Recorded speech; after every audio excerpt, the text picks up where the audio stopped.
What happens when privilege collides with justice? Watch as an arrogant socialite faces a no-nonsense judge and learns a life lesson she'll never forget. The courtroom was packed that morning, buzzing with quiet murmurs as people shuffled into their seats. It was a typical day at the Los Angeles County Courthouse, except for one detail. This hearing was expected to draw attention. Tiffany Halstead, a socialite known for her reckless behavior and inflated sense of self, was scheduled to appear before Judge William Grant, a man renowned for his unshakable demeanor and sharp intellect. Judge Grant was respected throughout the legal community as a fair yet uncompromising arbiter of justice. Tiffany made her entrance in classic fashion, late and unapologetic. Draped in designer labels and oversized sunglasses, she strutted into the courtroom as if it were a red carpet event. Her visibly uncomfortable lawyer trailed closely behind, trying to minimize the scene. The courtroom, accustomed to decorum, fell silent as eyes turned to Tiffany. She stopped in the middle of the aisle, seemingly oblivious to the people waiting for her to take a seat. With a dismissive wave, she motioned for her lawyer to move aside so she could set her bag down on the bench. Her entitlement was palpable as she removed her sunglasses with an exaggerated flair, glancing around as if all of this were beneath her. Moments later, Judge Grant entered, and the atmosphere shifted immediately. The murmurs quieted into a respectful hush. In his mid-50s, Grant was an imposing figure, his tall frame and calm authority commanding attention. His sharp eyes scanned the room briefly before he took his seat. "All rise," the bailiff announced. Tiffany hesitated, clearly irritated, before standing with an audible sigh. Her expression screamed, "Why am I even here?" Judge Grant, however, didn't react. He adjusted his glasses, opened the file before him, and began the proceedings. Tiffany's case was relatively straightforward, a series of parking violations compounded by a reckless driving incident that had endangered a pedestrian. But what could have been a routine hearing was about to take a dramatic turn. Fueled entirely by Tiffany's arrogance, as Judge Grant started outlining the charges, Tiffany shifted in her seat. She leaned back, crossed her arms, and rolled her eyes, a blatant sign of disrespect that did not go unnoticed. Yet instead of addressing her behavior, Judge Grant continued with calm professionalism. His tone was measured, his words deliberate, as if daring her to persist. The tension in the room grew palpable. Even seasoned court regulars sat up straighter, sensing the brewing storm. But Tiffany, oblivious to the consequences she was courting, showed no intention of backing down. She shifted in her seat again, her irritation becoming more pronounced with every word Judge Grant spoke.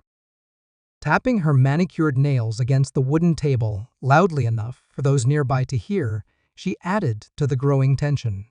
Her lawyer leaned in, whispering something urgent, but Tiffany waved him off with a flick of her hand. The already tense room seemed to collectively hold its breath when Judge Grant asked her to confirm her identity. Tiffany barely glanced up. "Yeah," she muttered, her indifference loud enough to echo in the silence. "That's me," she said, her tone laced with indifference. A collective murmur rippled through the room. Judge Grant's expression remained calm, though his eyes lingered on Tiffany for a moment longer than usual. "Miss Halstead," he began, his voice steady, "in this courtroom, we adhere to a certain level of decorum. I suggest you adjust your tone accordingly." Tiffany smirked, as though the judge's words were a joke. She leaned back in her chair, twirling a strand of her blonde hair between her fingers. "Sure thing, Your Honor," she said, her voice dripping with sarcasm. Soft gasps echoed through the room. The court reporter paused briefly before continuing her transcription, and Tiffany's lawyer buried his face in his hands, visibly mortified. Judge Grant, however, remained unflappable. "Miss Halstead," he said again, his voice firm but calm, "do you understand the charges brought against you today?" Tiffany rolled her eyes again, this time letting out an audible sigh. "Honestly? No. I mean, it's just some dumb parking tickets. And what, someone getting scared because I hit the gas too hard?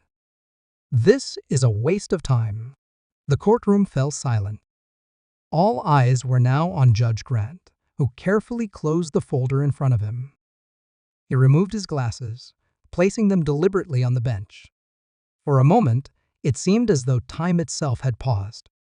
"Miss Halstead," he said slowly, his voice calm but carrying an unmistakable weight, "I would advise you to choose your words carefully from this point forward."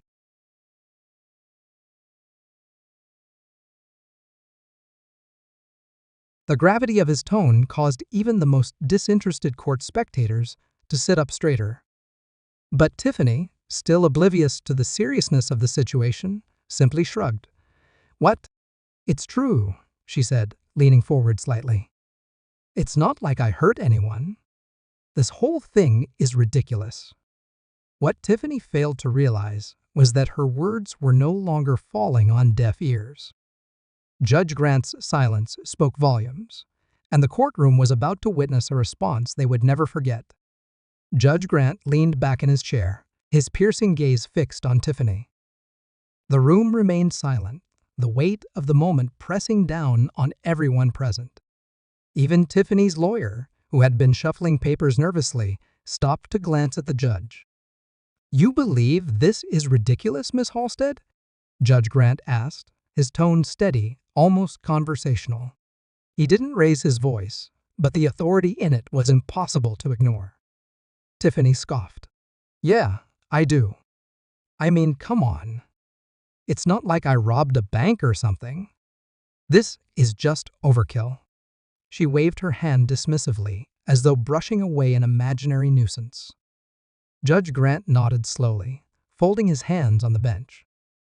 "I see," he said. His calm demeanor only heightened the suspense, making the spectators edge closer to the edge of their seats. "Let me clarify something for you, Miss Halstead. The charges against you include not only reckless driving, but also endangering a pedestrian's life. The law does not measure accountability by the size of the crime, but by its impact. Do you understand that?" Tiffany rolled her eyes yet again, muttering under her breath, "Sure, sure." "Whatever you say." The whisper was soft, but carried in the silence of the courtroom. The judge's face remained composed, but there was a shift, a slight narrowing of his eyes, a pause that signaled something was about to change. "Miss Halstead," Judge Grant began, his voice still calm, "do you recall the incident from 2 weeks ago, the one that brought you here today?"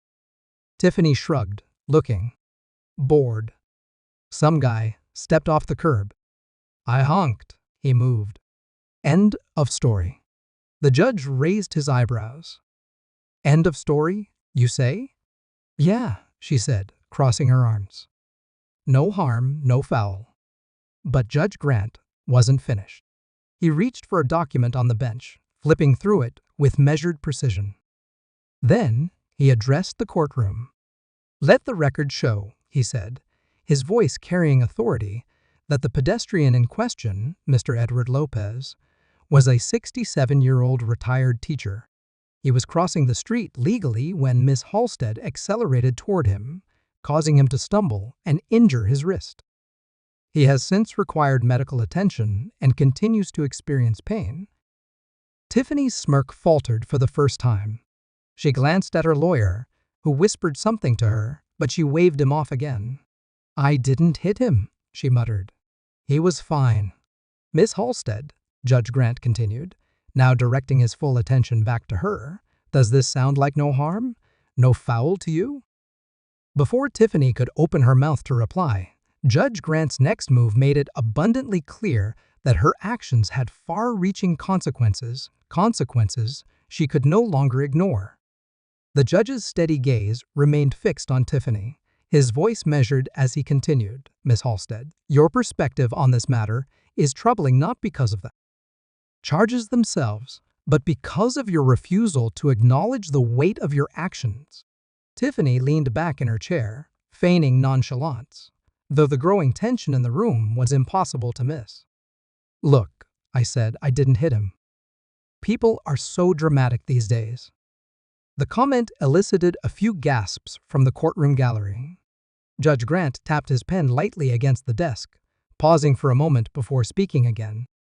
"Dramatic?" he repeated, his tone still even. "Would you like to hear from Mr. Lopez himself, Miss Halstead?" "Because he's here today, in this courtroom." The air grew thick with anticipation. Tiffany's confident facade wavered, her eyes darting briefly toward the gallery.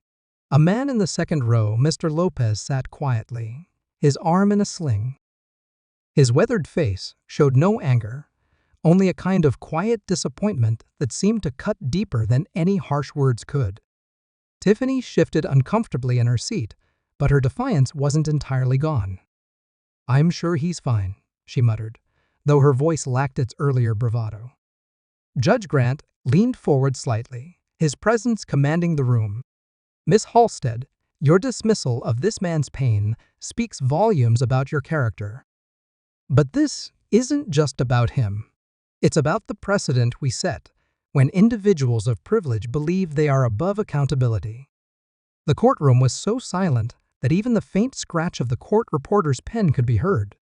All eyes were on Judge Grant now, waiting to see what he would do next.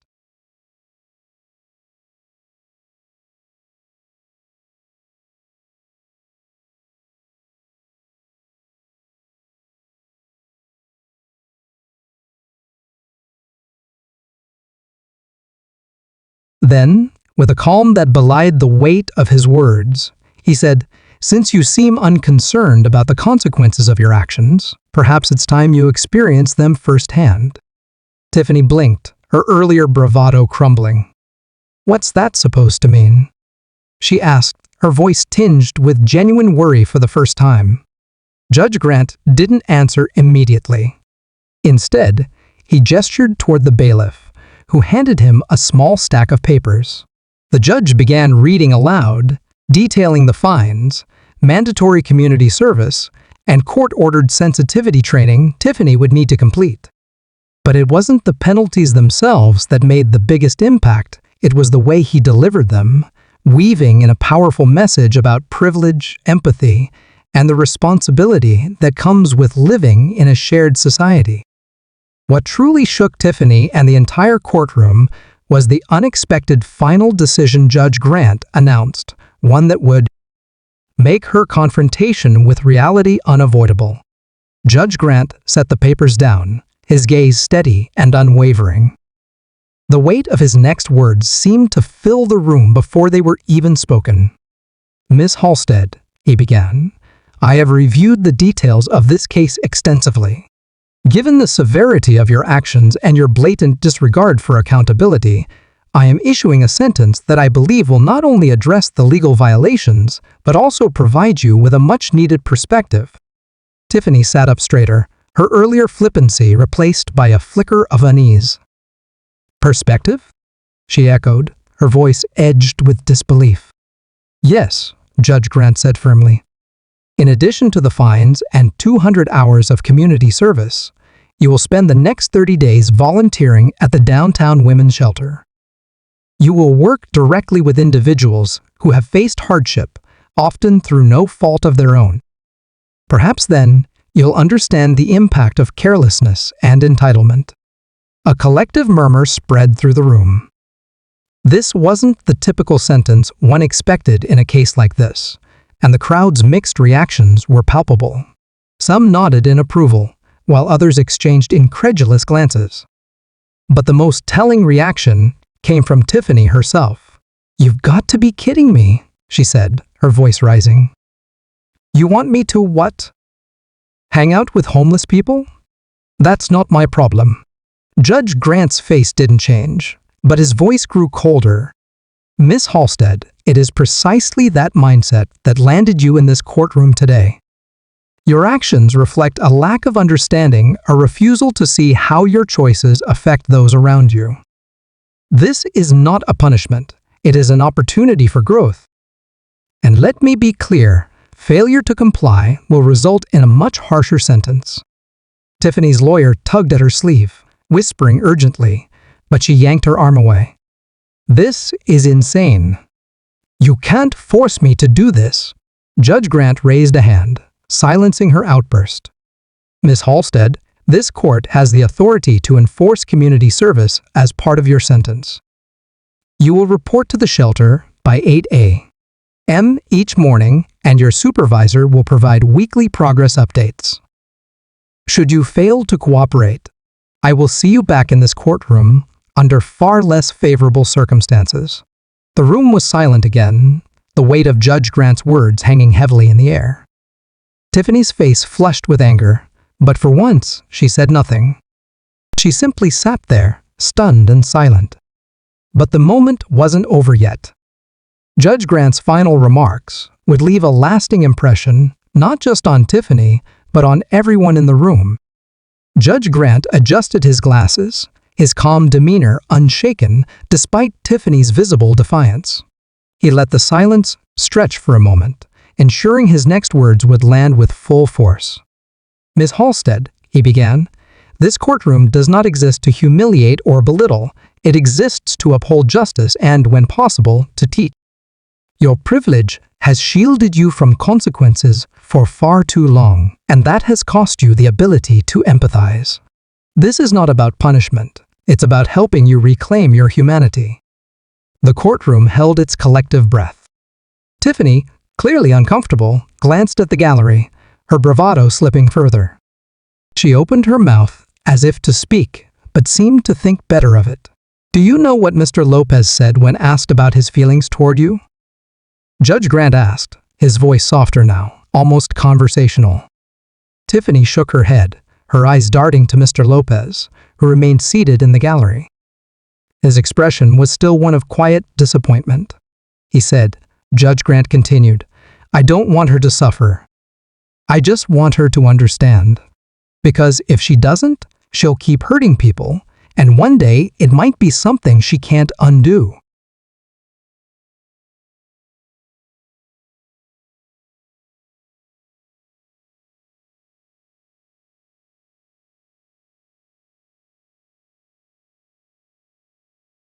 The words landed like a hammer. Tiffany's face turned pale, her usual composure unraveling. For the first time, her defiance gave way to something else: discomfort, perhaps even guilt. Judge Grant didn't let up. "Mr. Lopez, a man you nearly injured has chosen grace over anger. He could have pressed for harsher penalties, but he asked for something different, an opportunity for you to learn. That's what this sentence represents." Tiffany shifted uncomfortably in her chair, her confidence eroded. The room was so quiet that every small sound, the shuffle of papers, the creak of a bench, seemed amplified. "You will report to the downtown women's shelter on Monday morning," Judge Grant continued. "There, you'll meet women who have faced challenges you cannot begin to imagine. Some have lost everything, some are rebuilding their lives from the ground up. You will listen to their stories, and in doing so, I hope you begin to understand the value of humility and accountability." Tiffany looked as though she wanted to protest, but the weight of the moment seemed to hold her tongue. Her lawyer placed a hand on her arm, signaling for her to stay quiet. But even as the judge's words began to sink in, the real transformation would only begin once Tiffany faced the realities waiting for her outside the sheltered bubble of her privilege. The gavel came down with a sharp crack, signaling the end of the hearing. "This court is adjourned," Judge Grant announced, his voice firm as he rose from his seat and exited the courtroom. The tension in the room seemed to linger, like a storm that had just passed but left its mark. Tiffany remained seated, her face a mixture of disbelief and indignation. Her lawyer leaned in, whispering hurriedly, but she barely acknowledged him. The gallery began to empty, the murmurs of the onlookers rising as people discussed what they had just witnessed. Mr. Lopez stood slowly, his slung arm a stark reminder of the incident that had brought them all here. He glanced at Tiffany as he passed, his expression still kind but resolute. She avoided his gaze, staring instead at the table in front of her. Outside the courthouse, reporters had already gathered, eager to capture the fallout from the dramatic hearing. Tiffany's name, already a headline for her socialite antics, was now linked to a moment of courtroom drama that had captivated everyone in attendance. Cameras flashed as she emerged, flanked by her lawyer, who shielded her from the barrage of questions. "Miss Halstead, do you have any comment on today's sentencing?" One reporter called out, "Do you feel the sentence was fair? What are your thoughts on Judge Grant's decision?" Tiffany's usual arrogance resurfaced for a moment. "No comment," she snapped, pushing past the crowd and into the waiting car. But inside, the facade began to crack. As the doors closed and the noise of the reporters faded, her shoulders slumped. For the first time, it seemed reality was setting in. That evening, the story was the top headline across news outlets. Clips from the courtroom, including Judge Grant's powerful words, went viral, sparking widespread discussion. Social media lit up with opinions, some praising the judge's decision, others criticizing Tiffany's behavior. But the most poignant commentary came from Mr. Lopez, who gave a brief statement outside the courthouse. "I don't want her to fail," he said. "I just hope she learns, because when we stop learning, we stop growing. And that's when we truly lose." The simplicity of his words struck a chord, resonating far beyond the courtroom. For Tiffany, though, the lesson was only beginning. Monday loomed ahead, and with it, a world far removed from her designer handbags and privileged lifestyle. But what Tiffany would soon discover was that real change doesn't come from being told. It comes from seeing, from doing, and from feeling the weight of someone else's reality. Monday arrived with an unfamiliar chill for Tiffany, both in the air and in her chest. She stood outside the downtown women's shelter, her oversized sunglasses hiding the hesitation in her eyes. The building was modest, bustling with activity as volunteers and staff hurried about. For the first time in a long while, Tiffany felt out of place. As she stepped inside, the warm hum of voices and the clatter of kitchen utensils greeted her. A staff member, a woman in her 40s with a no-nonsense demeanor, approached her. "You must be Tiffany," she said, her tone friendly but firm. "Welcome. Let's get you started." The hours passed slowly at first. Tiffany was assigned to help prepare meals, serve food, and clean up afterward. She didn't speak much, keeping her head down, her usual bravado stripped away.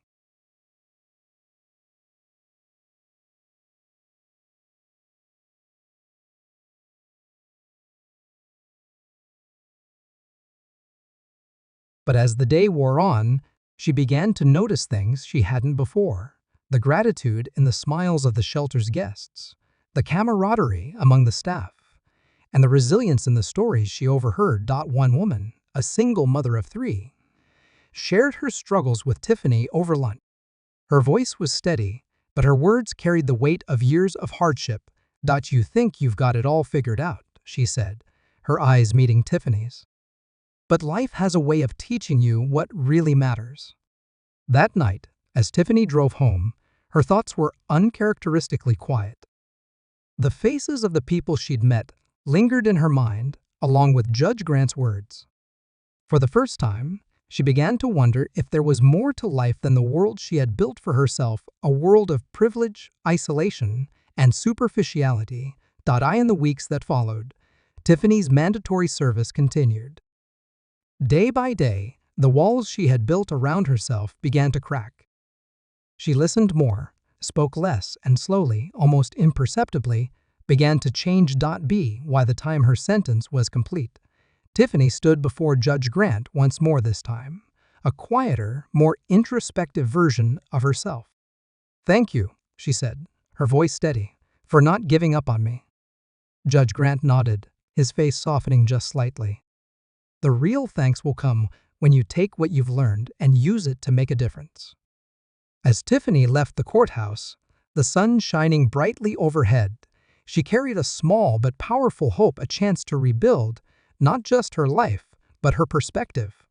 And so, Tiffany's journey became a reminder to everyone that change is possible. But it takes humility, courage, and the willingness to confront one's flaws.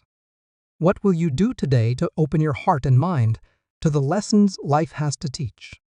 If this story moved you, share your thoughts in the comments and subscribe for more stories that inspire reflection and growth.